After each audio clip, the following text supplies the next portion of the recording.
बेटी बेटियों सुनो ध्यान लगाकर, ये कथा है जीवित पुत्रिका की, जीमूतवाहन राजकुमार की, जो अपने बलिदान से एक माँ का बेटा बचा गए और पूरे नागवंश को गरुड़ के डर से छुड़ा गए। बहुत पुराना जमाना था। एक बड़े राजा थे, नाम था शल्यकेतु। उनके घर एक ही बेटा हुआ, जीमूतवाहन। राजकुमार छोटे से ही अलग किस्म के थे, न खेल तमाशा न ऐश्वर्य का मोह। वे हमेशा गरीब दुखियों की मदद करते, मंदिरों में जाते और सबका भला सोचते। जब राजा का देहांत हो गया तो लोगों ने कहा, अब राजपाट जीमूतवाहन संभाले। पर राजकुमार बोले, राजपाट धन दौलत सब मिट्टी है, असली सुख तो लोगों के काम आने में है। और देखो बेटा, गद्दी छोड़कर अपनी माँ को साथ लेकर वे वन में रहने चले गए।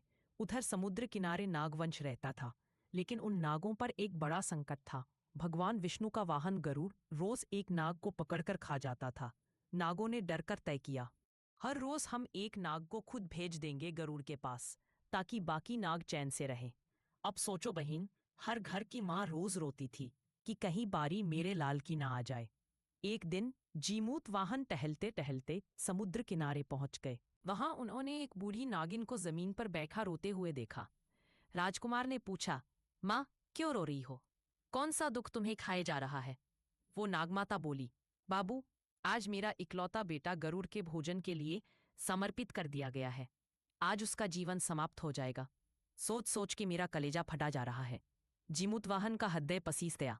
उन्होंने तुरंत कहा, माँ चिंता मत करो, तुम्हारा बेटा जिंदा रहेगा।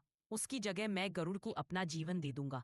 नागमाता घबरा गई, न बेटा, तू क्यों अपनी जान देगा? गरुड़ देव बहुत बलवान है, वे तुझे भी खा जाएंगे। पर जीमूतवाहन बोले, माँ, अगर मेरे प्राणों से किसी माँ का आंसू रुकता है तो यही सबसे बड़ा धर्म है। फिर उन्होंने उस नागपुत्र को घर भेज दिया और उसके कपड़े पहनकर समुद्र तट पर लेट गए। कुछ देर बाद आकाश गड़गड़ाने लगा, पंखों की तेज आवाज आई। देखते ही देखते गरुड़ देव उतर आए। उन्होंने जीमूतवाहन को देखा और समझा कि यही आज का नाग है। गरुड़ ने पंजों से पकड़ लिया और उड़ चले।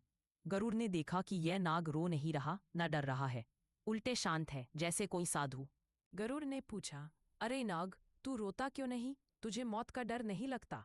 जीमूतवाहन ने मुस्कराकर कहा, गरुड़ देव, मैं नाग नहीं हूँ, मानव हूँ। मैं तो एक माँ के बेटे की जगह आपके सामने आया हूँ। उसकी माँ रो रही थी, उसका दिल टूट रहा था। मैं कैसे देखता, अगर मेरी मौत से उसका बेटा बच जाए तो इससे बड़ा सौभाग्य मेरे लिए और क्या होगा? गरुड़ सुनकर दंग रह गए, उनकी आंखों से भी आंसू बह निकले।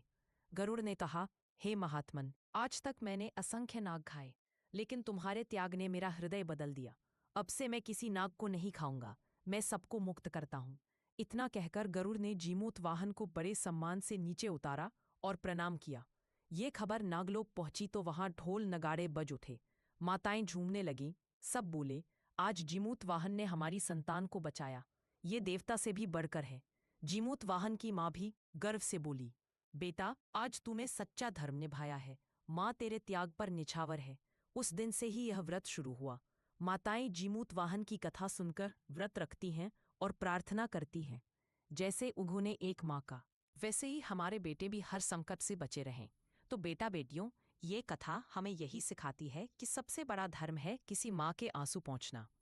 जीमूतवाहन का त्याग ही जीवित पुत्रिका व्रत की जड़ है। इसलिए हर साल माताएं कठोर उपवास करके अपने बच्चों की लंबी उम्र की दुआ मांगती हैं। यही है जीवित पुत्रिका व्रत की कथा, जो आज भी मातृत्व, त्याग और संतान प्रेम का प्रतीक है।